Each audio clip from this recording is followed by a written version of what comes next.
Sabe aquele livro que você já ouviu falar, ganhou de presente ou deixou esquecido na estante há meses? Aqui no podcast Tá na Estante, a gente traz uma resenha honesta, em forma de conversa bem humorada com quem já leu e compartilha sua opinião.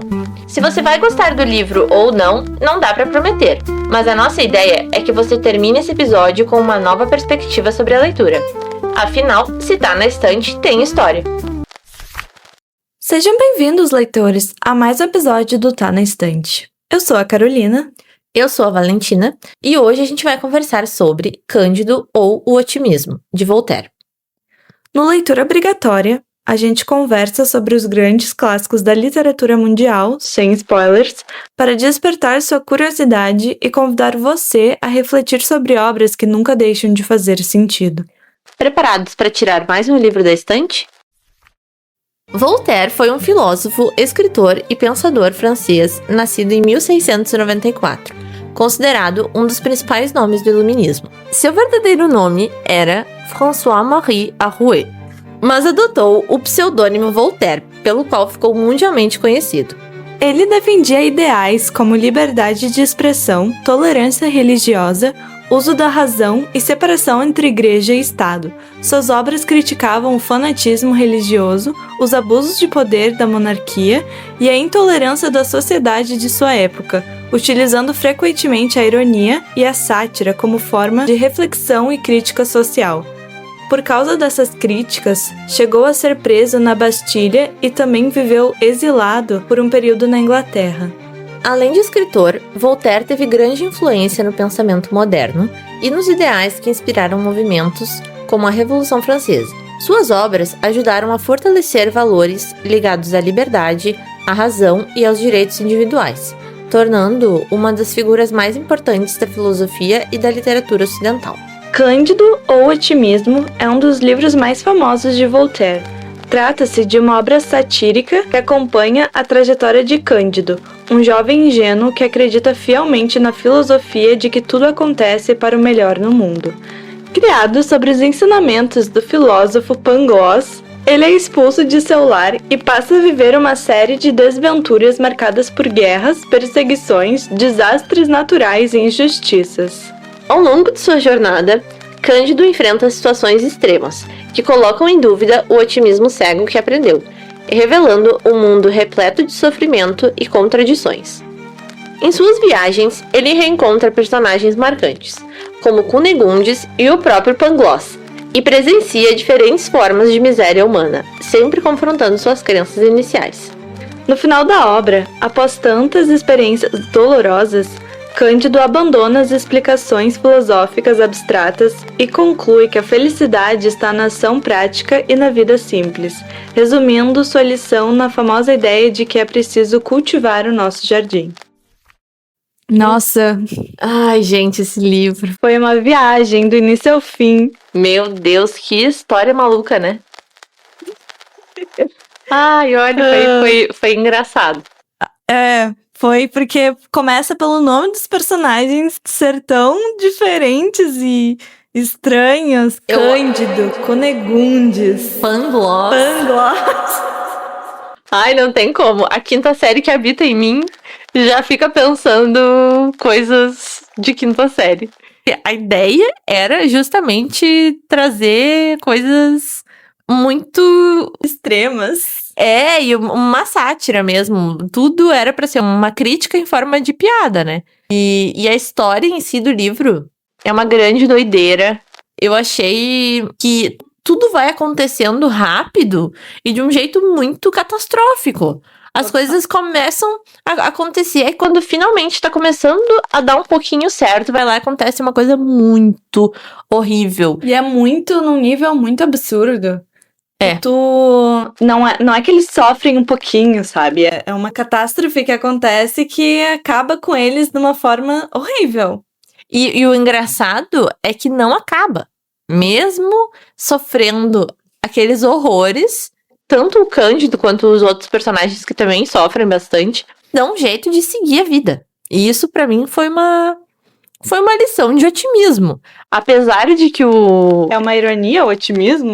apesar de que o livro é toda uma crítica a isso, mas ao mesmo tempo eu fiquei olhando por um viés positivo do otimismo, que mesmo diante de tanto sofrimento, Ele acreditava. ele continuava acreditando que a vida valia a pena e que ele tinha que continuar. Então, em alguma medida, é bom ser otimista. Só que a grande crítica é para um otimismo exagerado, que acaba te fazendo justificar Eu acho que problemas é injustificáveis. esse apego emocional muito forte que as pessoas têm em ilusões. Sim. Em grandes ilusões. Porque eu lembro que chegou num ponto do livro que ele até chega num lugar que não existe punições, que é um lugar calmo. Ah, sim. E ele, por uma ilusão, ele escolhe sair daquele lugar bom Uhum. por causa de uma crença muito forte que ele tem. E acaba voltando para aquele sofrimento de antes. E pra quê, sabe? Eu acho que a moral do livro é justamente essa. Criticar as coisas que a gente acredita tão fielmente, como a religião, poder, coisas dessas formas, e Sim. satirar. Concordo. Eu acho que foi uma boa crítica porque a conclusão final do livro faz muito sentido. É algo que a gente se identifica e eu acho que é exatamente isso que eu tava falando, que claro que é bom ser uma pessoa otimista, mas nada pode ser exagerado, a gente tem que ponderar. E também nunca se apegar a crenças ou explicações abstratas sobre a vida e parar por aí. Não, a gente tem que pegar a vida nas mãos e ir à luta, sabe? Pensando que, apesar de tudo, eu tenho que fazer o meu destino. Aquele clichê, né? É meio que isso, a grande moral da história. E as pessoas têm que fazer o que elas acham que elas têm que fazer pra vida delas e pra elas serem felizes também. Às vezes as pessoas acham que, pra ser feliz eu tenho que fazer isso, tenho que conquistar tal coisa, tem que ter bens. Mas não, Sim. Às vezes, se tu... Que nem no final do livro que o Cândido encontra um agricultor que viveu uma vida super simples, às vezes é isso que tu precisa pra ser feliz. A simplicidade resume tudo nessa mensagem final. Porque é bem que nem tu falou, às vezes a gente acha que precisa de grandes coisas pra dizer, eu sou uma pessoa feliz e realizada. Mas não, né? Basta tu ter um jardim bem cultivado que tu vai ser feliz. Então, é bem interessante, só que eu acho que no caso desse livro, tem toda uma história que acontece. É uma trama muito louca. É muito louca. Começa de um jeito e termina, assim, tem tantos acontecimentos nesse livro, apesar de ser um livro super curto. Nossa, cada capítulo, gente, é uma bomba. É uma coisa acontecendo. E eu gostei muito de como foi escrito e dividido os capítulos. Eu também. Porque era mais ou menos assim, como Cândido conheceu Cunegumes. Daí tinha lá como eles conheceram. Aí o título do próximo capítulo era um gancho com a assim, forma de como o capítulo acabou. Como Cândido e Cunegumes se separaram. Exatamente. E aí, sabe, daí era o que aconteceu com Cândido quando chegou na outra cidade, sabe? Era sempre... Parecia uma grande fofoca, essa história. Parecia um resumo do que ia acontecer em seguida. Alguém contando uma história de outra pessoa e daí falando assim, bom, então aconteceu isso, mas agora vamos falar sobre como o Cândido conheceu não sei quem. E daí conta. Aí depois engancha o próximo capítulo e explica a próxima coisa. E assim foram acontecendo coisas absurdas, uma história sem pé nem cabeça em alguns momentos que eu pensei, caramba! Não, e era só sofrimento. Só sofrimento. Aí introduzia um personagem com um nome mais louco que o outro. E aí, do nada, essa pessoa contava que, não, porque eu fui agredida, porque eu fui escravizada, porque eu fui não sei... Aí, sabe, ela começa a contar... Todas as coisas mais horríveis que pode acontecer com um ser humano, personagem conta o que aconteceu com ele. E é só no início da história. Porque depois acontece de novo. E de novo. Exatamente. É muito desgraçada até essa história. Nossa, dá tudo errado pra todo mundo em algum momento. Então, é bem louco mesmo. Eu consigo entender as ideias que o Voltaire quis trazer como uma reflexão, mas talvez eu acho que eu só consegui entender bem depois que eu terminei o livro e fui pesquisar. porque por conta, eu não sei se eu teria ido tão a fundo nessa história. Eu acho que eu teria pensado coisas mais rasas. Por exemplo, sobre até que ponto é bom ser otimista. Talvez era aí que eu teria parado. Mas é mais profundo do que isso. Sim, eu também. Eu tive que dar uma pesquisada depois. Eu terminei de ler. E aí sim que eu pesquisei o contexto do iluminismo, que era uma sátira aos pensamentos filosóficos da época, sobre essa crença de que tudo acontece Por uma razão. e E como para o deveria bem. ser. E aí Sim. tu entende a moral da história, né? Faz totalmente o sentido, porque as coisas que acontecem são tão absurdas e tão desproporcionais que tu consegue ver que ele foi bem ácido. Foi. Nossa, foi muito. E é nisso que eu penso que é super importante a gente pesquisar o contexto do autor. Quando a gente lê um livro, Traz outra perspectiva sobre a obra, quando tu entende o lugar em que o livro foi escrito, o que o autor estava vivendo, o contexto histórico também, faz toda a diferença, ainda mais para livros clássicos, como no caso desse que foi escrito há muito tempo atrás. Em outro contexto, antes de existir direitos individuais que nem a gente tem hoje, eu fico pensando que às vezes parece muito óbvio a gente ter, tenho direito à liberdade de expressão, tenho direito à propriedade. Esse tipo de direito foi alcançado lá naquela época, graças a pessoas como Voltaire, que estavam sendo presas e altamente perseguida pelo governo por fazer críticas e querer expressar, né? querer levantar debates sobre o que é o governo, o poder, o Estado, até hoje que ponto... em dia a gente solta opiniões em todos os lugares possíveis, né? Exatamente, enquanto lá naquela época ele estava sendo preso por ter publicado esse livro, por exemplo. Estava sendo perseguido por dar a opinião dele. Então... é muito interessante pesquisar o contexto dos autores antes de comentar, porque esse livro, se não fosse isso, eu não sei se eu teria entendido a mensagem que ele queria passar. Que não, Porque é uma história muito maluca. Muito maluca mesmo. Foi até um livro, eu acho, que se não fosse podcast, eu não sei se eu ia ter conseguido terminar. Verdade. Porque depois de um tempo ali, quando ele... Sério, porque é uma história muito maluca, gente. Quando começa a despertar um pouco do que era inicialmente que eu tava lendo, eu fiquei um pouco perdida e achando até uma coisa exagerada demais, sabe? Parecia que tava desfocando demais do que era inicialmente. E eu tive que me forçar um pouco pra terminar, né?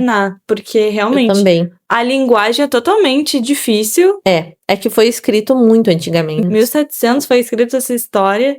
Nossa. Era outro mundo. Outra linguagem, outra vida. Era tudo muito diferente. Então, a gente tem que fazer esse recorte histórico, porque senão não dá pra entender nada mesmo. Agora vem o ponto. Será que esse livro é uma leitura obrigatória? Como uma pessoa que estudou direito, eu diria que sim. Eu nunca tinha lido, sendo que eu acho que todo mundo que estudou direito deveria ler, ou está estudando. Mas talvez quem não é da área que estuda filosofia do direito ou filosofia política, eu acho que talvez pode ficar um pouco fora do alcance, uma coisa meio sem utilidade pensar nisso. Só que, parando pra pensar em que momento os direitos que a gente tem hoje foram alcançados, eu acho que é aí que entra essa leitura como obrigatória, porque traz todo um contexto do que era pensado na época, o que esses pensadores iluministas tinham como ideia. Então, é bem interessante. Eu acho que quem se interessa um pouquinho sobre esses temas deveria ler. Abre um pouco os horizontes, porque acho que a pessoa vai acabar pesquisando sobre a história, o autor. Então, é bem, bem legal. Eu recomendaria. Eu acho que depende. Acho que minha resposta é um depende, porque não sei se é um livro pra todo mundo. Dependeria muito da pessoa que eu tô conversando, que eu falaria, não, vale a pena, tu deveria ler. Sim. Tipo, se tu é uma pessoa que gosta de coisas históricas, que tem esse interesse de pesquisar e saber mais sobre a escrita de autores clássicos e que mudaram, né, literatura de forma geral, eu acho que sim, deveria ler, porque, querendo ou não, Voltaire é um cara que revolucionou a literatura de diversas formas, então eu acho que vale sim a gente pelo menos descobrir quem que é os autores tão importantes que nem o Voltaire, pra gente poder também ler e expandir um pouco os nossos conhecimentos de forma geral e a nossa leitura e a nossa mente. Então, por este lado, eu acho que é uma leitura obrigatória. Porém, se for num lado mais da história em si, eu acho que não é uma história pra todo mundo. É realmente difícil. Depende do interesse do leitor, eu acho, porque se for só pela história em si, realmente não é pra todo mundo.